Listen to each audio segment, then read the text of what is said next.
Welcome back to another episode of Luke's Insights.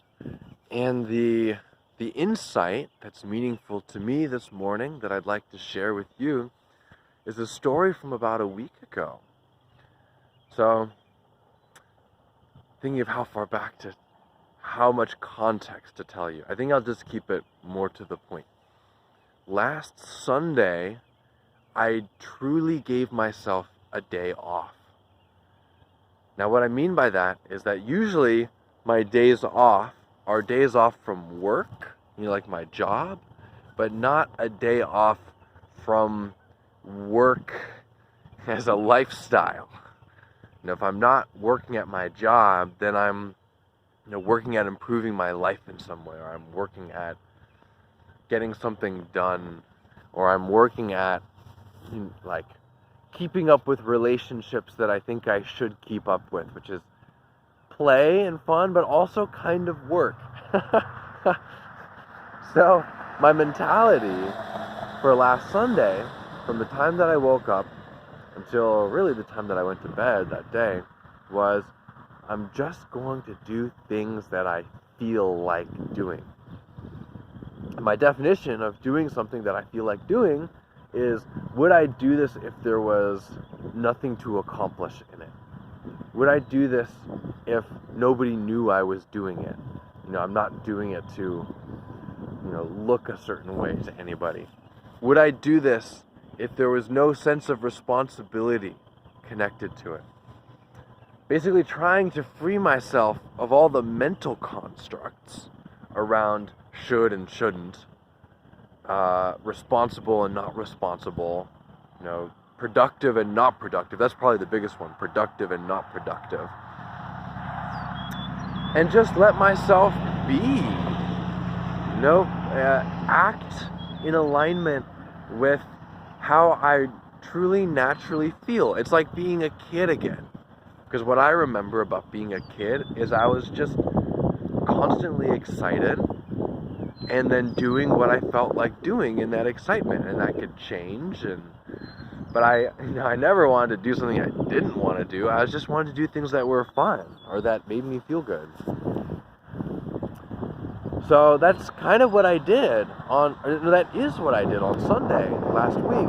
And it was funny because at the start of the day, I had to really think, what do I feel like doing? And the reason I had to think about it is because I'm so used to squashing down my thought process around what I do.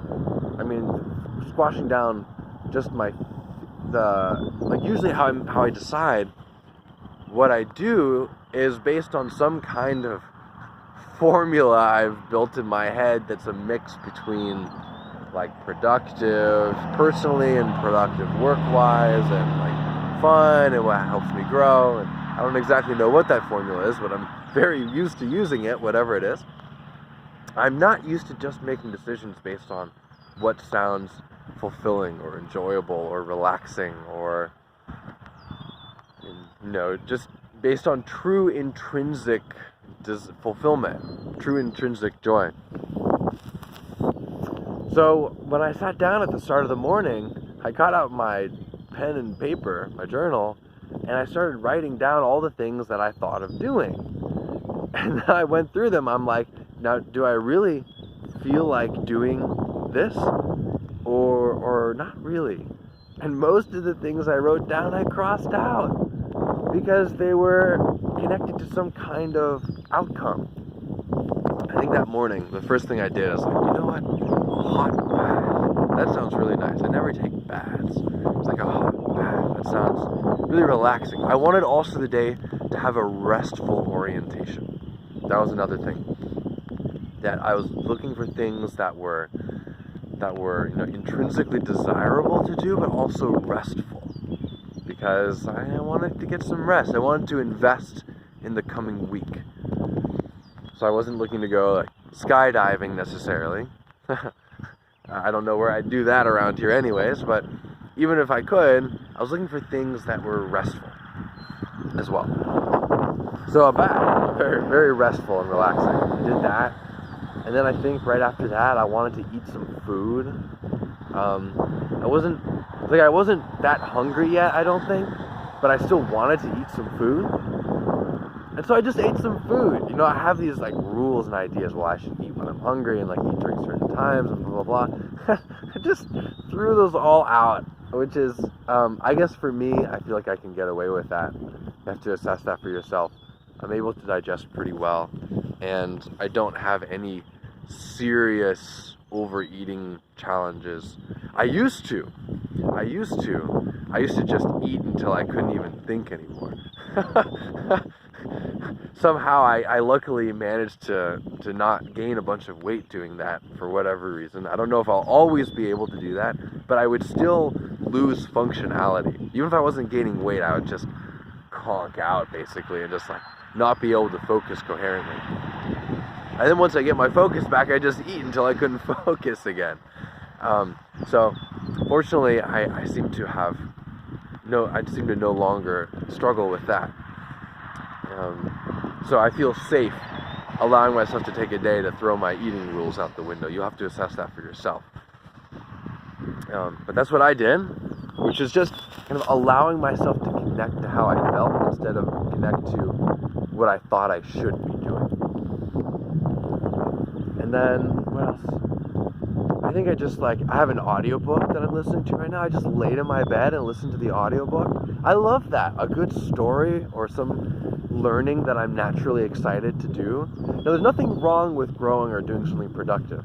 It's about the energy that you feel while you're doing it. Or I'll speak in I statements. It was about the energy that I would feel while I was doing it. That was the important part. That it doesn't feel like I'm straining. And I have a pretty fine sense. Like if I actually put my attention on it, I can tell. Like, am I pushing energy or am I flowing energy? Is this a natural flow or am I pushing? Now, I usually exist with some level of push all the time, and so I'm not used to. So I usually I'm okay with that. I'm used to that. But on this day, I was actually attending to it, and I could feel the distinction pretty well. So I was just listening to a book, laying in bed, resting. I think I took a nap at some point that day. I ate more food multiple times. I love to eat. I called a dear friend. I did do a little bit of work, and I had a little bit of work that I felt obligated to do. But I did that. I only spent a half an hour on it, and I did it in the afternoon. I felt great when I did it. I managed to not get sucked into the temptation to be productive with more things. I did a little bit of personal admin in my life, but I was very attentive. I maybe spent an hour on that, but I was very attentive. That it was something I was excited to do. I was excited and I felt energized by doing it. And as soon as I felt like I was starting to wane, I just stopped. And I just felt so full and complete at the end of the day. I thought, gosh, I ought to do this more. I mean, doing something like that once a week or once every other week or even once a month is just setting up a life of balance and fulfillment and remembering who I am, not just being what I think I should be. I think it's important to remember that to not try to measure our action based on the output of the moment, but to remember that we're making an output over a lifetime. And you don't want to die early or like lose your drive early or, miss doing what you're really here in life to do because you're so used to pushing that you didn't notice how you really felt. So I am I'm planning to do this again tomorrow. Today's Saturday, tomorrow's Sunday. Hoping to do this again tomorrow. I say I hope because I don't have full confidence that I'm going to do it, but I think I'm 60% chance likely to pull the trigger on it. And I invite you to find some form or fashion to do that. Maybe you can't take a whole day, but maybe you could take an afternoon or even an evening or just something. There was something special too about having free time that was truly designated as free time. Often when I do things just for fun, I feel like I'm actually taking that time away from what I should be doing. And it's a whole different feeling than deciding that's what I'm going to do and then fulfilling it. So anyway, I'm almost at the 10-minute mark. Love you, miss you, hope to talk with you again soon. Leave your comments, suggestions, like the video, share the video if you like. It's Luke from Fairfield. Talk to you again soon.